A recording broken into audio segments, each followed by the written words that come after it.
उत्तर प्रदेश के संभल में फिर एक कथित रूप से प्राचीन कुआं और शिवलिंग मिलने की खबर है।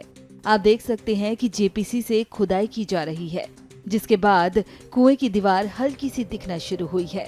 इस कुएं के बारे में वहां मौजूद नगर पालिका परिषद के अधिकारी ने पूरी जानकारी दी।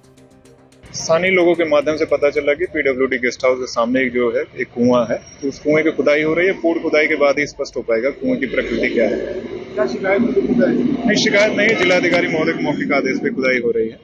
खुदाई के उपरांत पता चल जाएगा कुआं है। कुछ अधिकारियों को दिशा निर्देश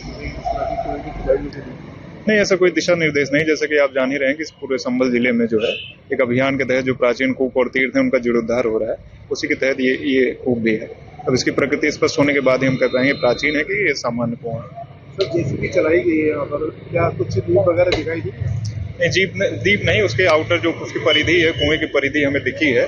अब जो है मैनुअली खुदाई होगी, चूंकि कुआं बहुत बड़ा नहीं है तो जेसीबी से उसको नुकसान हो सकता है, इसलिए हम मैनुअली खुदाई करेंगे बैरिकेडिंग लगा के। इस कुएं के साथ ही एक शिवलिंग मिलने की जानकारी भी सामने आई है।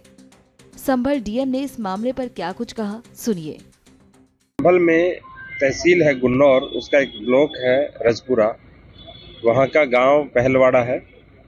वहाँ माहवा नदी के पुनरुद्धार का कार्यक्रम मनरेगा के द्वारा किया जा रहा था और उसी नदी पुनरुद्धार के अंतर्गत जब पहलवाड़ा के अंदर खुदाई की गई तो 2 फरवरी 2025 अभी रात्रि में कुछ ग्रामीणों ने सूचना दी कि वहाँ एक शिवलिंग है और धरती से अपने आप पानी बाहर आ रहा है।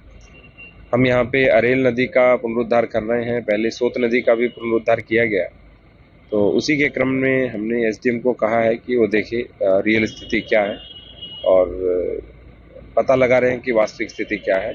वर्तमान में आसपास के जो ग्रामीण हैं उनकी भीड़ एकत्र हो गई है और वहाँ पूजा पाठ इत्यादि उनके द्वारा किया जा रहा है। सर, कितने तीर्थों को लेकर इस समय कार्य किया जा रहा है? हम तो सभी तीर्थों को लेकर काम कर रहे हैं। कुल 87 तीर्थ हैं, 5 महातीर्थ हैं, उन सभी को लेकर के काम कर रहे हैं। तो कितने कूप अब तक बाहर आ चुके हैं? जो कूप तो लगभग सारे आ चुके हैं। 17 का आइडेंटिफिकेशन हो चुका है, 2 का आइडेंटिफिकेशन होना बाकी है। जो तीर्थ है वो 41 आ चुके हैं। तो संभल के तीर्थों को लेकर क्या अगला कदम उठाया जाएगा? पर्यटन विभाग के माध्यम से, जो धर्मार्थ कार्य विभाग है उनके माध्यम से, उसके अतिरिक्त ग्राम के बजट से और नगर पालिका परिषद के बजट से और CSR के माध्यम से कन्वर्जेंस करके हम सभी तीर्थों का पुनरुद्धार कर रहे हैं।